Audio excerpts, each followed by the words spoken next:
Good day, everyone. I am Ermaline Iscago, and my task today is to discuss the principles of mathematics education in the Philippines. So there are 7 principles of mathematics education in the Philippines. So let us now discuss principle number 1. Okay, in principle number 1, it states that being a mathematically competent means more than having the ability to compute and perform algorithms and mathematical procedures. So, this means that being a mathematically competent student, dili lang daw pasabot nga a student is being able to compute, dili lang pasabot nga kabalo siya mo compute, kabalo siya mo perform og algorithms, kabalo siya mo solve og formulas, mo follow sa formulas, matawag na nato siya nga mathematically competent.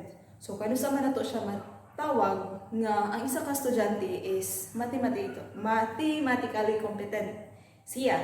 So next.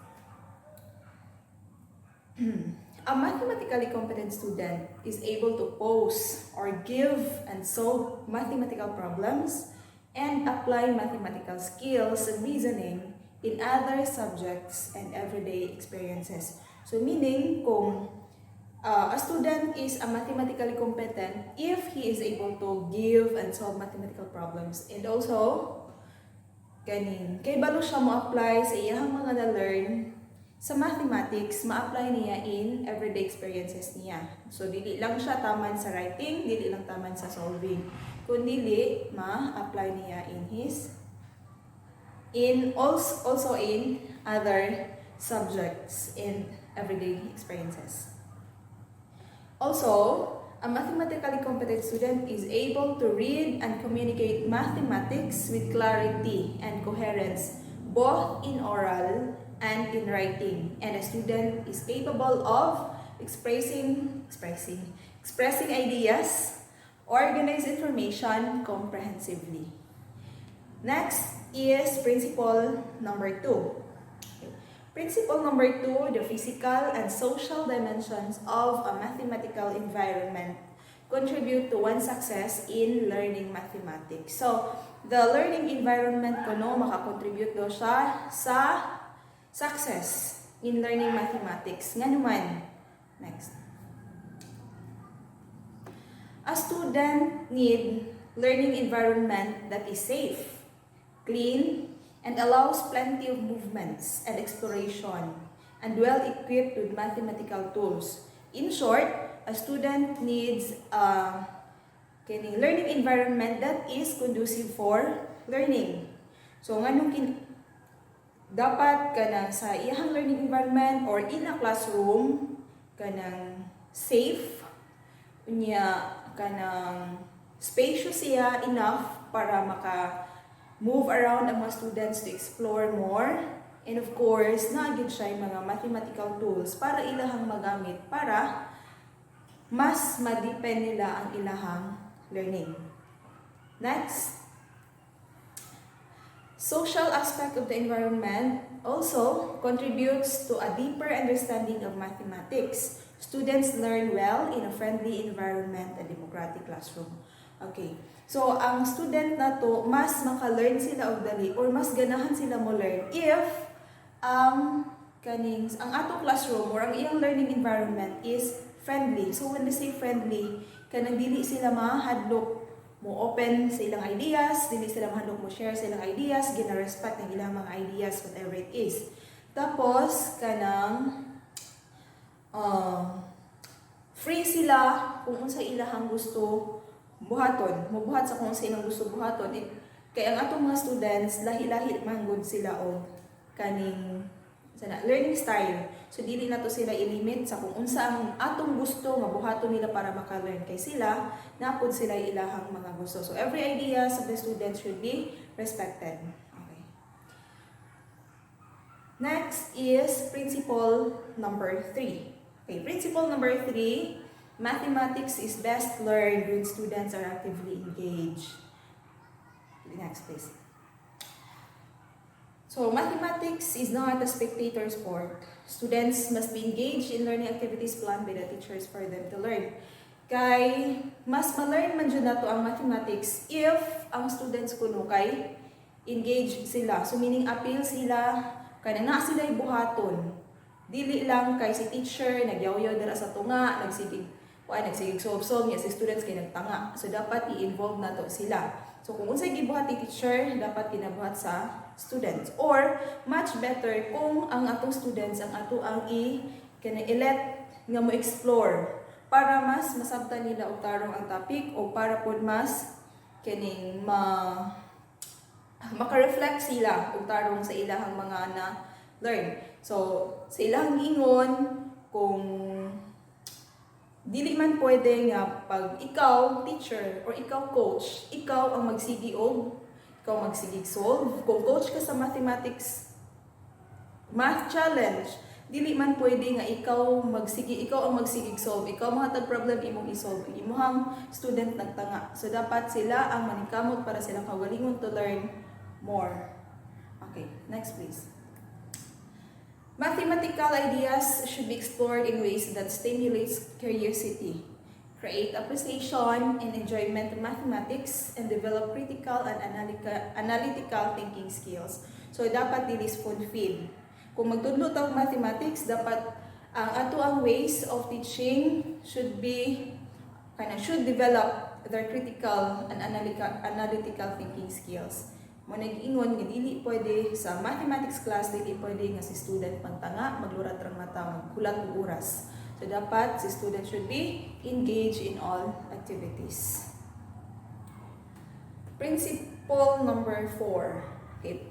Principle number 4. A deep understanding of mathematics requires a variety of tools for learning. So a variety of tools for learning, meaning dili lang isa ka tool ang atong kinahanglan para maka-learn ang student sa mathematics. Daghan yung mga tools for learning. So unsa man yung mga tools for learning ang atong kinahanglanon. So for example, mga measuring tools o kaning mga uban pa nga mga materials nga pwede nila gamiton to learn mathematics, especially kung ang imong topic is about measurement. So dili pwede nga ang bata mag-imagine sila kung sa katason ang 1 meter. Dili pwede nga mag-imagine sila kung sa katason ang 12 inches. So dapat naakay mapakita nga tools para magamit nila to prove nga mao giingana dai siya kataas. Ingana dai mo din na siya 1 meter. Dili pod pwede nga maingon kag kani siya isa na ni siya ka kilo, pero wala nila nakita kung unsa di ay nang isa ka kilo. So dapat naakay tools nga imong gamiton, naakay weighing scale para makita nila kung unsa na siya. Okay, principle number 5. Assessment in mathematics must be valued for the sake of knowing what and how students learn or fail to learn mathematics. So assessment, isa na siya sa mga component nga kinahanglan in teaching mathematics. Nga naman nga kinahanglan man nato i-assess ang atong students. Of course, dili man pwede nga magsige lang kag tudlo, pero wala ka kahibalo kung ang imuhang estudyante naka-learn or wala. Naa ba sila nakatunan sa imuhang gipangyaw-yaw o sa imong gipangpabuhat sa ilaha or wala. So dapat at the end of the lesson, naagid kay gitawag nga assessment. Not only at the end of the lesson, kaya naman tayo gitawag nga formative assessment. So formative assessment, pwede na to na siya mabuhat during sa discussion. While ga-discuss ka, pwede nimo ma-assess kung ang imuhang students na abay learning or wala. Or pwede pod after the lesson, pwede pod ka mohatag og formative assessment. Pwede ka mahatag og gamay nga quiz kana para lang ma-measure kung naabay yun na retain sa ila or naabay sila na learn. Pero it does not mean nga pag may assessment, it's only about kanang writing or magpa-quiz ka nga na dili pod kay daghan man tao ka maagi sa pag-assess sa students. Okay, principle number 6. Mathematics learning needs the support of both parents and other community groups. So, sa masagingon sa kanang Chinese proverbs, it takes a village to educate a child. No? So, dili lang kay pag-learning mo mathematics, dili lang maka-learn ang bata tungod kay teacher. Kaya kanang si teacher sa isa ka adlaw, isa ra siya ka oras motudlo sa imuhang anak. So, para mas masabdan sa students or para mas ma-retain sa ilaha kung unsa ilang na-learn sa classroom, kinahanglan siya og follow-up ni parents. Inig uli sa balay, dili kay itsara diretso sa ilahang bag-laag. Wala man lang napangutana kung kumusta ba sila, nagklase ba sila, unsa ilang na-learn sa school. So, dapat na ay follow-up ni parents. Dili magsalig lang sa teacher. Next topic is nature and principle of teaching and learning mathematics. So let us now first discuss the nature of mathematics. So mathematics relies on both logic and creativity. So ang mathematics, mag-involve din siya of thinking, and of course, mag-involve din po siya o creativity sa bata. Not only about solving, so ma-apply gihapon ang kani kung unsa ka creative sila, ma-develop gihapon kung unsa sila ka creative. And it is studied both for a variety of practical purposes and for its intrinsic interest. Next please. So for some people, and not only professional mathematicians, the essence of mathematics lies in its beauty and its intellectual challenge. Next. For others, including many scientists and engineers, the chief value of mathematics is how it applies to their own work. So, ang value gito sa mathematics is kung unsaon ni siya pag-apply sa ilahang trabaho, especially sa engineers. Dili sila mahimong engineer without mathematics. Kaya unsaon na lang ang mga sukod sa ilahang mga building, unsaon na ilang pangbuhaton dinaa kung wala sila nag-learn sa mathematics. Mga hibat ang ilang mga building ana. Sunod is the principles of teaching mathematics. So, students learn mathematics through the experiences that teachers provide. So pareha sa giingon ka ganina, nga mga estudyante mas maka-learn sila o mathematics through the experiences nga ihatag sa teachers, through the learning activities nga i-provide ni teacher. That is why kinahanglan gyud nga si student is ma-engage gyud siya in all the activities provided by the teacher. Next. Teachers must understand deeply the mathematics they are teaching and be committed to their students as learners and as human beings. So, sa ilang ingon, you cannot give what you do not have. So, of course, before mo tudlo si teacher, dapat mas nakahibalo ka or mas nakabalo si teacher kung unsa to iyahang itudlo. Mas nasabtan niya maayo kung unsa to iyahang gitudlo. And of course, mas kahibalo sad siya mo apply sa kung unsa iyahang na-learn si teacher. And be committed to their students as learners. Dili pwede nga moingon si teacher nga, ay bahala mo mga bata mo, nakasabot mo sa wala, basta ka nagtudlo ko diri, bahala mo. Naminaw mo sa wala, basta kay gibuhat ako kong trabaho, nagtudlo ko diri sa tubangan, bahala na mo. So dili pwede nga ingon ana si teacher. Dapat si teacher is committed to their students. Dapat si teacher magpakita og concern sa iyang students. Dili lang tungod kay nagtudlo si teacher tungod sa sweldo. Nagtudlo si teacher para maka-learn si students, para matabangan si students. There is no one right way to teach mathematics. Yes, there are so many ways in killing a cat, lagi daw ingon sila. Muna siya nga sa pagtudlo kag mathematics, dili lang ka mo stick in one strategy. Kay wala gyud giingon nga ging-ani mo to nako pagtudlo sa una na master man akong student, so ingon aniun po nako sila karon. Remember that ang atong students na sila daghan nga kaning klase-klase nga way of learning. So dapat si teacher klase-klase po ang iyahang strategies para mas maka-learn ang iyahang mga students. Muna giingon nga importante gyud nga ilailangon ni teacher ang iyahang mga students. The teacher is responsible for creating an intellectual environment in the classroom where serious engagement in mathematical thinking is the norm. So of course, si teacher man yun ang magdala sa klase. Si teacher ang facilitator sulod sa klase. So siya yun ang responsable in creating an intellectual environment.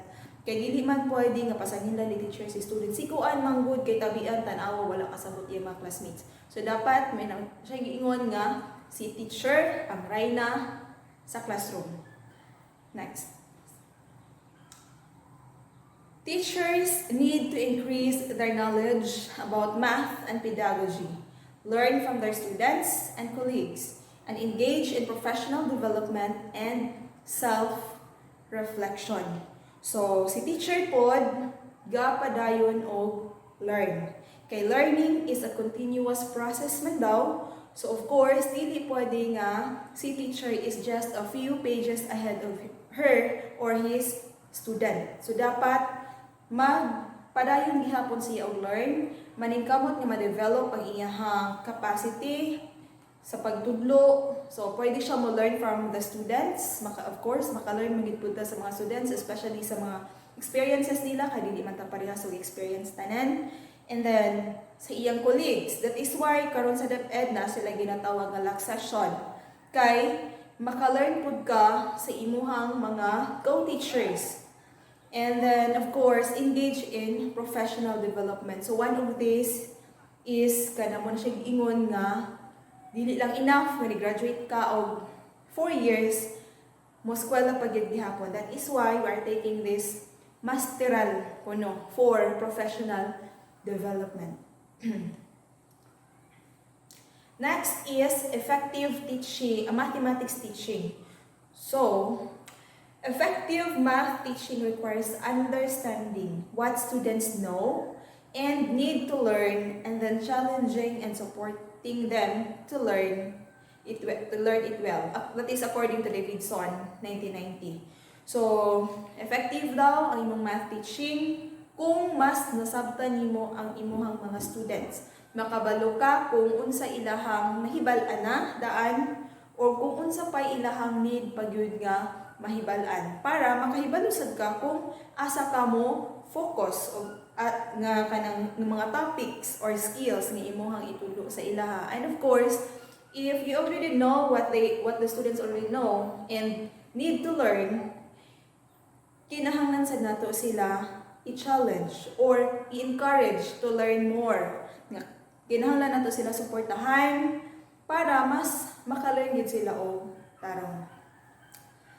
Next is teaching math well is a complex endeavor, and there are no easy recipes for helping all students learn for helping all teachers become effective. So wala pagid siya, wala daw recipe for helping all students to learn. So meaning dili gid nato kanabang dili gid nato maingon nga ma-perfect nga tanan nato students maka-learn. Kay mo na siya gingon nga naay students depende pud usahay sa kining interest sa students. Dili nato mapugos ang isa ka kaning bata to learn mathematics kay sa pagkakaroon naman sila giingon bitaw nga multiple intelligences. So lahi-lahi og intelligences ang mga bata. So naay mga mahilig jud, naay mga inclined sa mathematics, naay sa language, naay sa sports or sa unsa pa na ilahang mga intelligences uban. So dili gyud nato mapugos ang bata. And of course, all teachers po dili sad nato sila mapugos to become effective. Kay daghan man og factors on how to become an effective teacher. Next is effective teaching requires reflection and continual effort. Yes, tinuod. Kay ngano man kay kung mo-surrender ka dayon, I tried my best para maka-learn ako mga bata ani nga topic, pero dili pa man siya enough. Dili man jud makasabot ang students, di na lang ko ay kapoy man. So dili siya pwede ingon ana. So you tried your best once, try it again. Kay basin og puhon-puhon sa padayon nimo nga effort, mas mahimo pa kang effective teacher. Next is teachers need several kinds of mathematics knowledge. Of course, dili pwede nga kanang mustik ra ko kung sa imong tudlo karon, kana lang siya. wala na kakaibaluban pa. What if imong student ang mutana og kana murag ni gawa siya ana gamay sa imong topic pero kunya wala na kay ikatubag kay wala man kay dili man ka advance sa ilaha murag few pages ahead raman ka sa ilaha so wala kay ikatubag. So teachers should need several kinds of mathematics knowledge kit. Then effective math teaching requires a serious commitment to the development of students' understanding of math. So sa giingon na kaganina nga kinahanglan gyud if you are a teacher, you should be committed to your students. Next. In effective teaching, worthwhile mathematics tasks are used to introduce important mathematical ideas and to engage and challenge students intellectually by Colley, Coffey, and Goldman, 1994. Next. Effective teaching math involves observing students, listening carefully to their ideas, having mathematical goals, and using the information to make instructional decisions. So, effective teaching ko no, nag-involve of observing students, of course.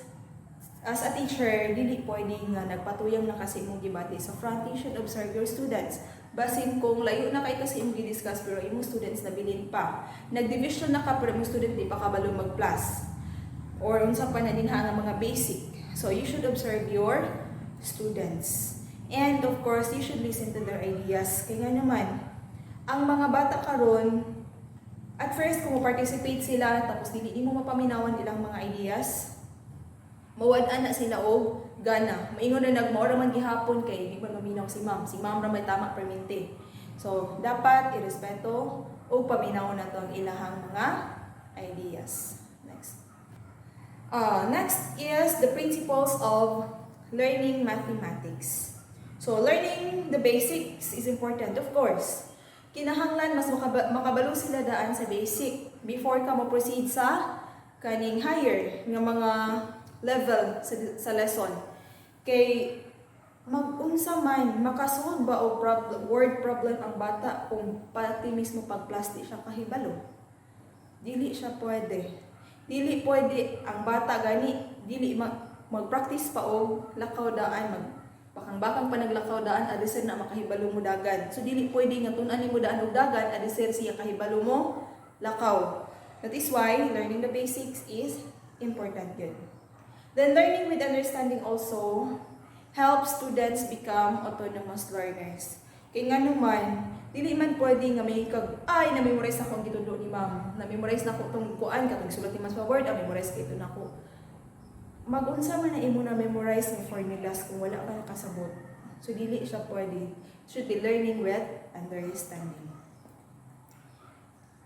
Then, when challenged with appropriately chosen tasks, students can become confident in their ability to tackle difficult problems, eager to figure things out in their own, flexible in exploring mathematical ideas, and willing to persevere when tasks are challenging. That is according to Clark and Wilson, 1994. Next. So that's all for today. Thank you and good day.